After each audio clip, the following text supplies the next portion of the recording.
গাজা থেকে ইসরায়েলের রকেট হামলা। গাজার প্রতিরোধ বাহিনী ইসরায়েলে নতুন করে রকেট হামলা চালিয়েছে, যা প্রায় ৩ সপ্তাহের মধ্যে প্রথমবার ঘটল। এই হামলার ফলে ইসরায়েলি সম্প্রদায়ের মধ্যে তীব্র আতঙ্ক সৃষ্টি হয়েছে। যদিও এক রকেট প্রতিহত করা সম্ভব হয়েছে, আরেকটি আঘাত হানে জনবসতিহীন একটি এলাকায়। এটি গাজার প্রতিরোধ বাহিনীর শক্তির প্রমাণ হিসেবে দেখা হচ্ছে, যাদের বিরুদ্ধে ইসরায়েল অবিরত হামলা চালালেও তারা একেবারে মাথা নত করছে না। ইসরায়েলি প্রতিরক্ষা বাহিনী IDF জানায় ৭ সেপ্টেম্বর গাজা উপত্যকা থেকে ২টি রকেট ইসরায়েলের দিকে নিক্ষেপ করা হয়। একটি রকেট প্রতিরোধ ব্যবস্থা দ্বারা ধ্বংস হলেও অন্যটি নেটিভুড শহরের কাছাকাছি একটি জনবসতিহীন এলাকায় আঘাত হানে। এই ঘটনাটি গাজার প্রতিরোধ বাহিনীর স্থিতিস্থাপকতা এবং তাদের প্রতিরোধের নতুন দৃষ্টান্ত হিসেবে দেখা যাচ্ছে। গাজার প্রতিরোধ বাহিনীর জন্য এটি ছিল একটি নতুন বার্তা যে তারা ইসরায়েলি হামলার পরও তাদের শক্তি বজায় রাখতে সক্ষম। রকেট হামলার পর ইসরায়েলের বিভিন্ন অঞ্চলে সাইরেন বেজে উঠেছিল এবং বিশেষ বাহিনী লোকজনকে নিরাপদ আশ্রয়ে সরিয়ে নেওয়ার জন্য তৎপর হয়ে ওঠে।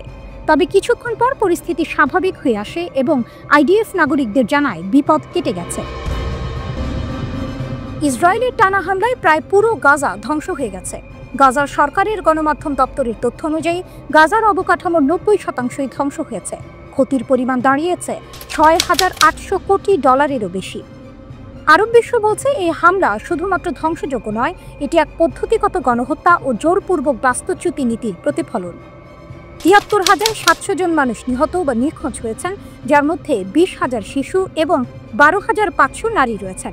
প্রায় ২,৭০০ পরিবার পুরোপুরি নিশ্চিহ্ন হয়ে গেছে। নিহতদের মধ্যে রয়েছেন ১,৬৭০ স্বাস্থ্যকর্মী, ২৪৮ সাংবাদিক, ১৩৯ সিভিল ডিফেন্স সদস্য এবং ১৭৩ পৌরকর্মী। এছাড়া প্রায় ১,৬২,০০০ মানুষ আহত হয়েছেন, যাদের মধ্যে অনেকেই অঙ্গচ্ছেদ, পক্ষাঘাত বা দৃষ্টিশক্তি হারিয়ে গুরুতরভাবে ক্ষতিগ্রস্ত হয়েছেন।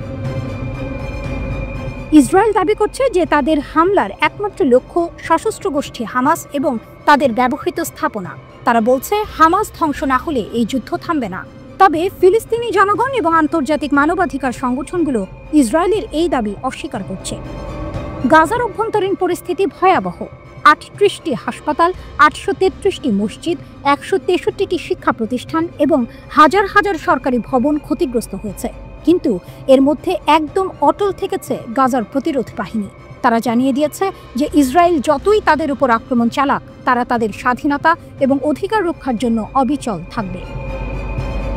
গাজার প্রতিরোধ বাহিনী, বিশেষ করে হামাস, বারবার ইসরায়েলের হামলা প্রতিরোধ করেছে এবং পাল্টা আক্রমণ চালিয়েছে। তাদের শক্তি শুধু সামরিক দিকেই সীমাবদ্ধ নয়, বরং মনোবল এবং সংগ্রামের অটল সংকল্প তাদের শক্তির উৎস।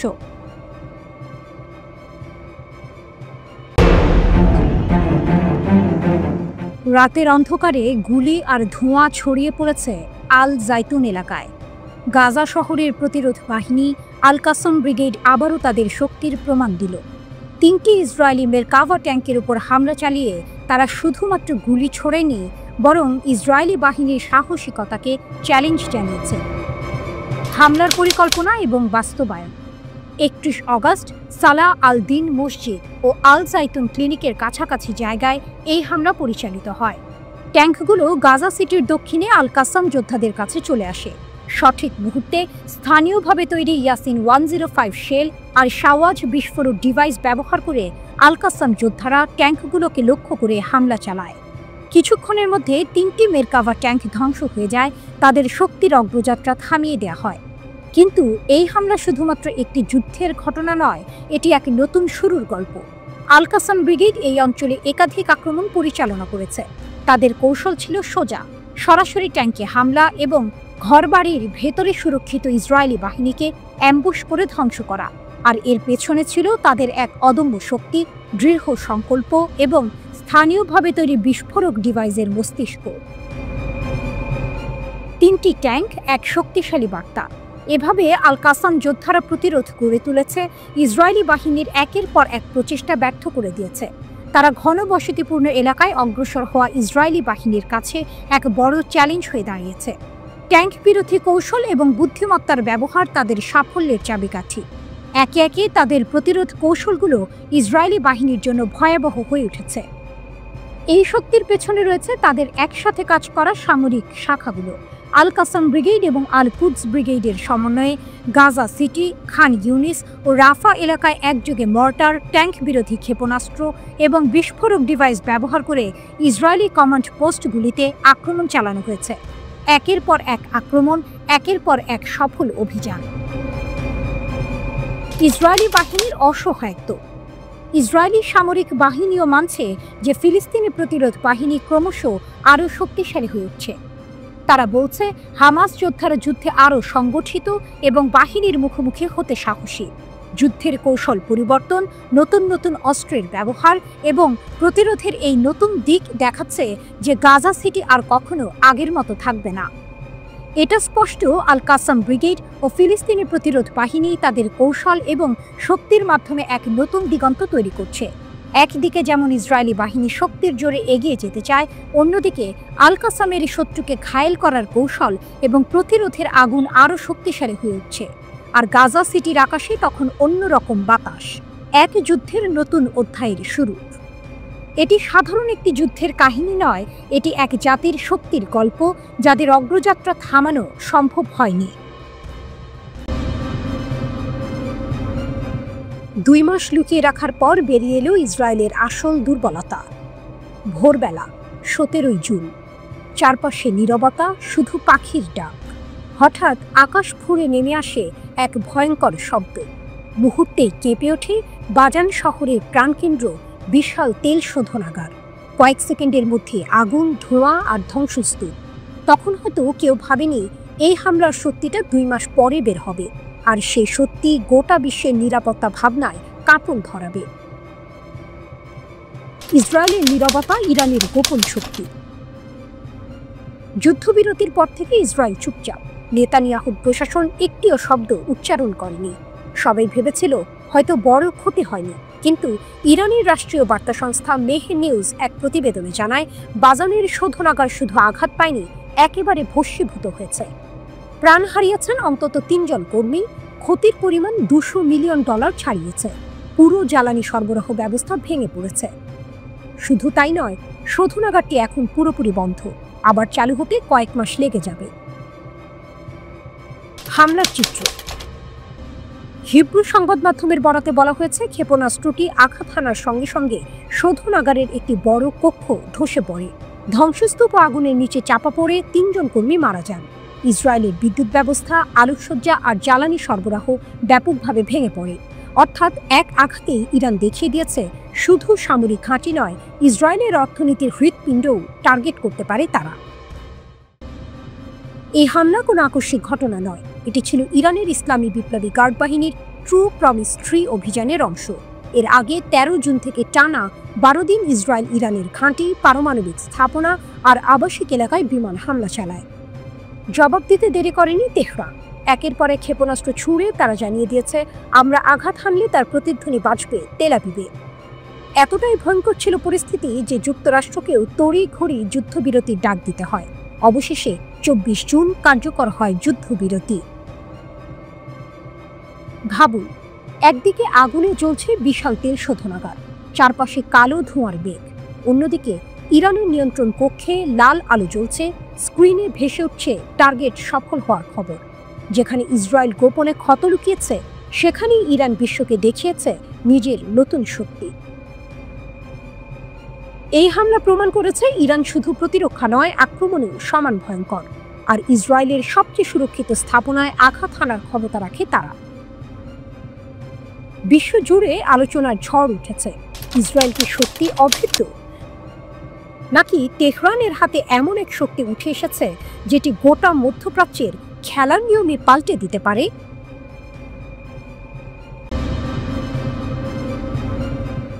গাজার ধ্বংসস্তূপে প্রতিরোধের আগুন। রাতের অন্ধকার, ভাঙা বাড়ি, ধুলোয় ঢাকা রাস্তা, আকাশে ড্রোনের গুঞ্জন। মনে হয় জীবন থেমে গেছে, কিন্তু না। এই ধ্বংসস্তূপের আড়ালে এখনো শ্বাস নিচ্ছে এক ঝড়। সেই ঝড়ের নাম ফিলিস্তিনি প্রতিরোধ যোদ্ধা। ট্যাঙ্ক, সাঁজোয়াজান, আধুনিক ক্ষেপণাস্ত্র সবকিছু আছে ইসরায়েলের হাতে, কিন্তু বুকের ভেতর স্বাধীনতার আগুন থাকলে কেবল মাটি আর ধ্বংসস্তূপই যথেষ্ট হয়ে ওঠে প্রতিরোধের দুর্গ। ইসরায়েলের সেনারা ভাবে তারা দখল নিতে এসেছে, কিন্তু প্রতিটি অলিগলি, প্রতিটি ভাঙা বাড়ি যেন এক একটি ফাঁদ। সুড়ঙ্গ থেকে বেরিয়ে এসে যোদ্ধারা মুহূর্তেই ঝাঁপিয়ে পড়ে, হামলা চালায়, তারপর আবার মিলিয়ে যায় হাওয়ার মতো, যেন মৃত্যু ছায়ার মতো তাড়া করে ফেরে দখলদার বাহিনীকে। গাজার এই গেরিলা কৌশল ইসরায়েলের সব আধুনিক শক্তিকে বারবার ব্যর্থ করে দিচ্ছে। একদিকে ড্রোন আর F-16, অন্যদিকে হাতে বানানো রকেট আর সেকেলে অস্ত্র। তবুও প্রতিরোধের গান গাইছে ফিলিস্তিনি যোদ্ধারা, কারণ তারা জানে এটা কেবল যুদ্ধ নয়, এটা অস্তিত্বের লড়াই। বিশেষ করে হামাসের সামরিক শাখা আল কাসাম ব্রিগেড। ইসরায়েলি সেনাদের কাছে এই নামটাই দুঃস্বপ্ন। মঙ্গলবার প্রকাশিত এক ভিডিওতে দেখা যায় গাজার জাইতুন এলাকায় এক বাড়িতে অবস্থান নিয়েছে ইসরায়েলের বিশেষ বাহিনী। কিছুক্ষণের মধ্যেই আল কাসাম যোদ্ধারা হানা দেয় সেখানে, মুহূর্তে আগুনে ঘিরে যায় বাড়িটি। আরেক ভিডিওতে দেখা যায় ইসরায়েলের সামরিক যানকে ইয়াসিন 05 রকেট দিয়ে আঘাত করা হচ্ছে। সঙ্গে সঙ্গে বিস্ফোরণ, ধ্বংস হয়ে যায় পুরো গাড়ি। হতাহত সেনাদের উদ্ধার করতে আসা আরও একটি বহরও হামলার মুখে পড়ে। একের পর এক আঘাতে দিশেহারা হয়ে পড়ে দখলদার বাহিনী। সিনেমার মতো দৃশ্য তৈরি হয় গাজার ডোলা মোড়ে। একটি মেরকাভা ট্যাঙ্ক, যা ইসরায়েলের সবচেয়ে শক্তিশালী অস্ত্র বলে পরিচিত, তাকে নিশানা বানায় যোদ্ধারা। এক বিধ্বংসী শেকের আঘাতে মুহূর্তেই বিস্ফোরিত হয় ট্যাঙ্কটি। ইসরায়েলি সেনাদের কাছে এ যেন এক অকল্পনীয় দুঃস্বপ্ন। শুধু অস্ত্র নয়, প্রতিটি যোদ্ধার চোখে জ্বলছে এক বিশ্বাস। ভিডিওতে এক কমান্ডারকে বলতে শোনা যায়, কঠিন যুদ্ধ শুধু শক্তিশালী সৈন্যদের জন্যই আসে। এই বিশ্বাসই তাদের শক্তি। ইসরায়েলের হাতে যত আধুনিক অস্ত্রই থাকুক, গাজার যোদ্ধাদের হাতে আছে মাতৃভূমির প্রতি ভালোবাসা। আর সেই ভালোবাসা কখনো ট্যাঙ্কে মাপা যায় না, কখনো ক্ষেপণাস্ত্র দিয়ে থামানো যায় না। আজ গাজার প্রতিটি ধ্বংসস্তূপ, প্রতিটি গলি, প্রতিটি সুড়ঙ্গ যেন বলে দিচ্ছে, আমরা হার মানব না, আমরা লড়ব শেষ নিঃশ্বাস পর্যন্ত। এটাই ফিলিস্তিনের শক্তি, এটাই ইতিহাসের নতুন পাতা।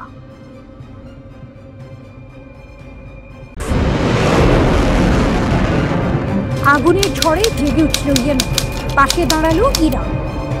একটা বিস্ফোরণ, একটা খবর, তারপর সারা আরবের আকাশে শোকের কালো মেঘ। ইয়েমেনের প্রধানমন্ত্রী আহমেদ আল রাহাবি শহীদ, ইসরায়েলি আগ্রাসনের নির্মম ফল।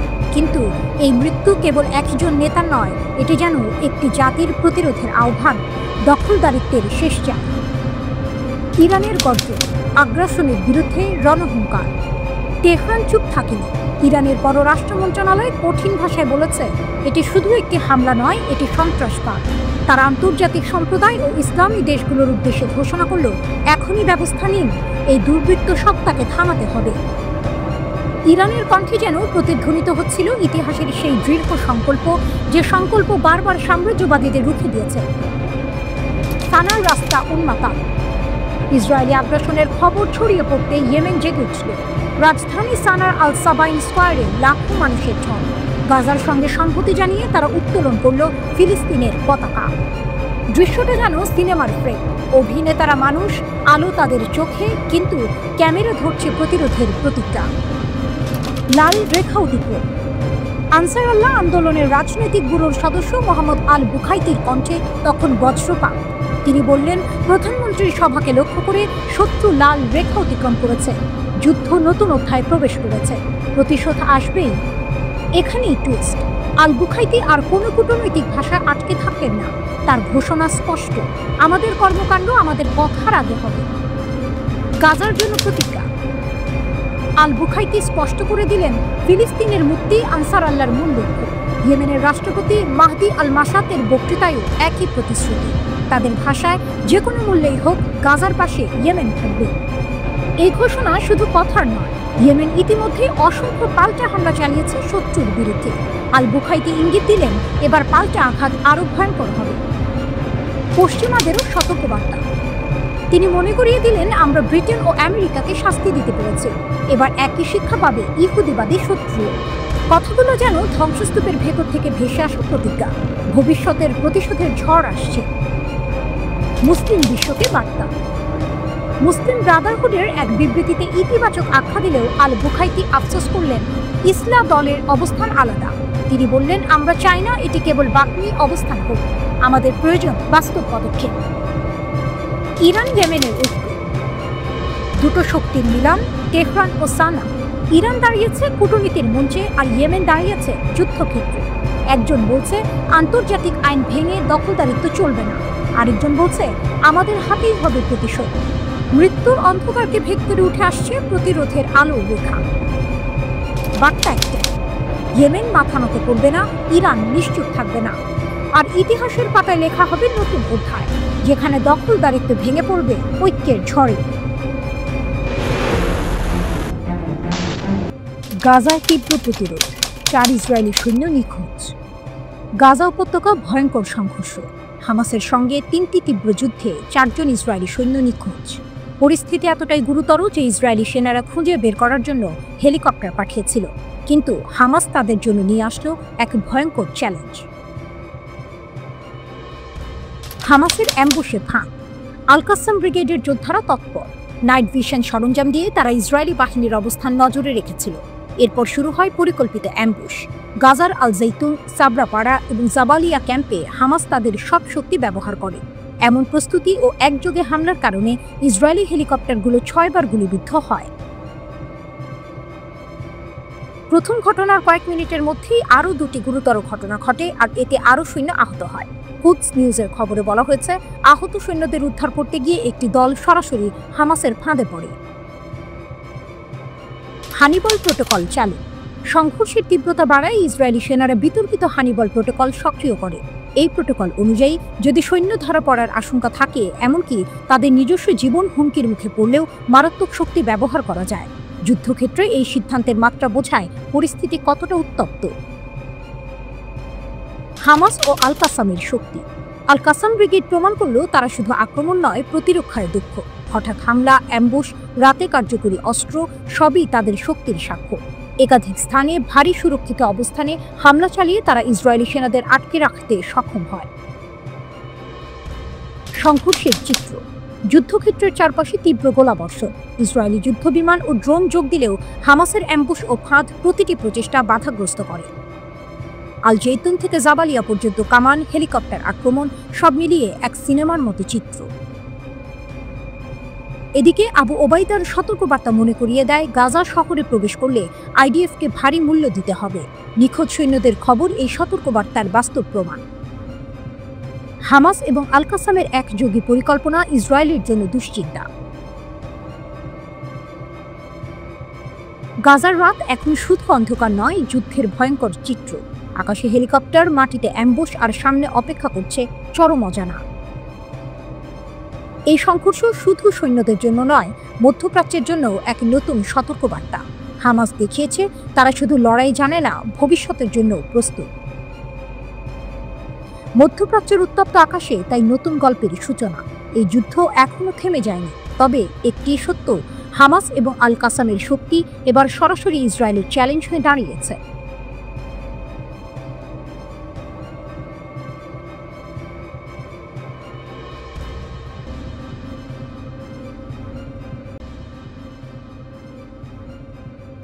রাতের আধার নামলে এই গাজা উপত্যকার আকাশ কেঁপে ওঠে আগুনের আলোয়।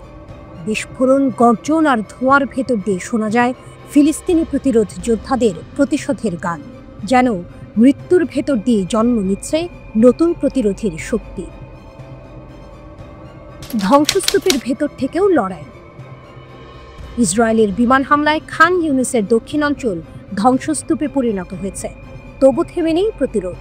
হামাসের সামরিক শাখা আল কাসাম ব্রিগেড জানায়, তাদের যোদ্ধারা ইসরায়েলি সেনাদের একটি ছাউনিতে অতর্কিত হামলা চালিয়েছে।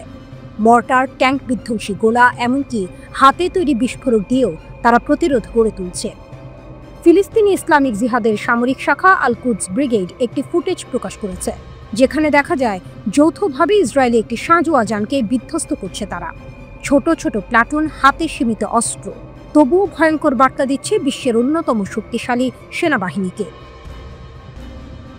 প্রতিরোধের গল্পের আড়ালে গণহত্যার পরিসংখ্যান। যখন এসব প্রতিরোধের খবর আসে, তখনই ভেসে আসে ভয়াবহ এক বাস্তবতা। ইসরায়েলের সেনাবাহিনীর নিজস্ব গোয়েন্দা তথ্যই জানাচ্ছে, গাজা উপত্যকায় হামলায় নিহত 6 ফিলিস্তিনের মধ্যে 5 জনই বেসামরিক মানুষ। এক যৌথ অনুসন্ধান প্রতিবেদনে এই তথ্য উঠে এসেছে। ইসরায়েলের প্লাস 972 ম্যাগাজিন এর হিব্রু ভাষার সহযোগী প্রকাশনা লোকাল কল ও প্রভাবশালী ব্রিটিশ পত্রিকা দ্য গার্ডিয়ান যৌথভাবে ওই অনুসন্ধান প্রতিবেদন তৈরি করেছে। প্রতিবেদনে বলা হয়, এবছরের মে মাস পর্যন্ত ইসরায়েলি সেনাবাহিনীর গোপন গোয়েন্দা তথ্য ভাণ্ডারে নাম পরিচয় সহ 8,900 জন হামাস ও ফিলিস্তিনি ইসলামিক জিহাদ PIJ যোদ্ধাকে নিহত বা সম্ভাব্য নিহত হিসেবে তালিকাভুক্ত করা হয়েছে। গাজার স্বাস্থ্য মন্ত্রণালয়ের হিসাবে অবরুদ্ধ উপত্যকায় এতদিনে নিহত হয়েছে প্রায় 53,000 মানুষ। গোপন নথি অনুযায়ী মাত্র 17% ছিলেন যোদ্ধা, বাকি 83%ই সাধারণ বেসামরিক মানুষ, শিশু, নারী, বৃদ্ধ। তুলনা টানা হচ্ছে সিরিয়া ও সুদানের গৃহযুদ্ধের সঙ্গে, কিন্তু গবেষকরা বলছেন সেখানকার গণহত্যার চেয়েও গাজায় মৃত্যু ভয়াবহ। গার্ডিয়ানের হাতে আসা নথি দেখায় মাত্র কয়েক মাসে ইসরায়েল যা করেছে তা ইতিহাসের ভয়ঙ্করতম গণহত্যাগুলোর একটিতে রূপ নিচ্ছে। চোখ বন্ধ করুন, ধ্বংস হয়ে যাওয়া খান ইউনিসের রাস্তায় ধুলো আর ধোঁয়া উঠছে। ভেঙে পড়া ঘরের ইটের ফাঁক দিয়ে বেরিয়ে আসছে ক্লান্ত, ক্ষুধার্ত কিছু তরুণ যোদ্ধা। তাদের কাঁধে মর্টার, হাতে IED। দূরে ইসরায়েলি ট্যাঙ্ক অগ্রসর হচ্ছে। হঠাৎ বজ্রের মতো শব্দে আকাশ কাঁপিয়ে ওঠে বিস্ফোরণ। ট্যাঙ্ক থেমে যায়, ধোঁয়ার আড়ালে শোনা যায় স্লোগান, প্রতিরোধের জয় হোক। এই দৃশ্যই আজকের গাজা, যেখানে মৃত্যুর ছায়া থেকেও প্রতিরোধের আগুন জ্বলছে। আল কাসাম ও আল কুদসের যোদ্ধারা বারবার প্রমাণ করছে যুদ্ধ শুধু অস্ত্রের নয়, বরং ইচ্ছা শক্তিরও। শত্রুর অত্যাধুনিক ট্যাঙ্ক, ড্রোন বা বিমান প্রতিরোধ করা সহজ নয়, তবুও প্রতিটি হামলার ভেতর দিয়ে তারা বিশ্বকে মনে করিয়ে দিচ্ছে গাজা হার মানে না।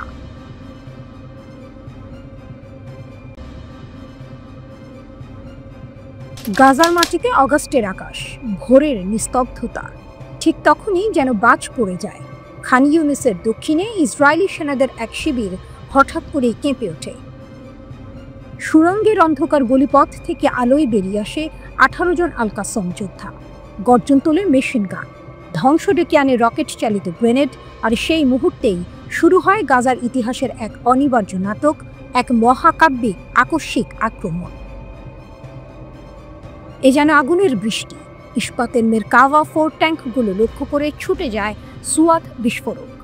আঘাত হানে আল ইয়াসিন 105 শেল, যেন ইসরায়েলি অস্ত্রের অহংকার ভেঙে দেওয়ার প্রতিজ্ঞা নিয়ে এগিয়ে আসে প্রতিটি গুলি, প্রতিটি গোলা। আশপাশের ভবন, যেখানে আশ্রয় নিয়েছিল ইসরায়েলি সেনারা, সেখানেও হামলার ঝড়। কক্ষ থেকে কক্ষে, দেয়াল থেকে দেয়ালে আল কাসামের যোদ্ধারা ঢুকে পড়ে। হাতবোমা, হালকা অস্ত্র, মেশিন গান, প্রতিটি শব্দই যেন প্রতিশোধের প্রতিধ্বনি। তারপর সেই দৃশ্য, এক ফিলিস্তিনি যোদ্ধা নিজের শরীরকে বানিয়ে নিলেন বিস্ফোরণের অগ্নিবাণ। ইসরায়েলি সৈন্যদের মাঝে ঢুকে আত্মাহুতি দিলেন। হামাস বলছে এতে বহু সেনা নিহত বা আহত হয়েছে। আরেক যোদ্ধা স্নাইপারের গুলিতে মেরকাভা ট্যাঙ্কের একজন কমান্ডারকে নামিয়ে দেয়, যেন প্রতিটি গুলি ঘোষণা করছে আমরা থামব না। ঘন্টার পর ঘন্টা চলতে থাকে যুদ্ধ। ইসরায়েলি হেলিকপ্টারগুলো আহত সেনাদের সরিয়ে নেওয়ার চেষ্টা করে, কিন্তু তাতেও নজর রাখে হামাসের নজরদারি। যেন প্রতিটি মুহূর্তই ছিল পরিকল্পিত, প্রতিটি পদক্ষেপে ছিল প্রতিরোধের এক একটি অধ্যায়। ইসরায়েলি সেনারা বলছে সকাল 9টার দিকে সুড়ঙ্গ থেকে বের হয়ে এলো 15 থেকে 18 জন যোদ্ধা, মেশিনগান আর RPG হাতে। প্রথম ধাক্কায় কিছু যোদ্ধা শিবিরে ঢুকে পড়ে, কফির ব্রিগেডের সঙ্গে রক্তক্ষয়ী সংঘর্ষে জড়িয়ে যায়। তাদের দাবি হামাসের উদ্দেশ্য ছিল সেনাদের অপহরণ। তবে বিমান হামলায় অন্তত 10 জন যোদ্ধা নিহত হয়, বাকিদের মধ্যে 8 জন আবার সুড়ঙ্গে ফিরে যায়। ইসরায়েলি সেনাদের বক্তব্য কেবল 3 জন সৈন্য আহত হয়েছে। ইসরায়েল আকাশ স্থল সমন্বিত প্রতিরোধ গড়ে তোলে। কফির ব্রিগেডের সেনারা ট্যাঙ্ক দিয়ে চারপাশ ঘিরে ফেলে, আকাশ থেকেও ফেলা হয় বোমা। পরে প্রকাশিত ভিডিওতে দেখা যায় 2 জন হামাস যোদ্ধার নিথর দেহ। আরেক ফুটেজে 74 জন সাজোয়া ব্রিগেডের ট্যাঙ্ক ধেয়ে যাচ্ছে এক রকেট হাতে যোদ্ধার দিকে। দাবির ভিন্নতা, সত্যের ধোঁয়াশা। হামাস বলছে আমরা বহু সেনাকে শেষ করছি, ইসরায়েল বলছে মাত্র 3 জন আহত। সংখ্যা আলাদা, দাবি আলাদা, কিন্তু বাস্তবের ছবি একটাই। খান ইউনিসের এই সকাল গাজা যুদ্ধের ইতিহাসে নতুন অধ্যায় হয়ে রইল। এ যেন শ্বাসরুদ্ধকর পরিস্থিতি। সুড়ঙ্গ থেকে শুরু, আগুনের ঝড়, আত্মাহুতি আর রাঙা প্রতিরোধ। গাজার আকাশে ধোঁয়া উঠলেও স্পষ্ট হয়ে যায় একটাই সত্য, হামাস থেমে নেই, থামবেও না।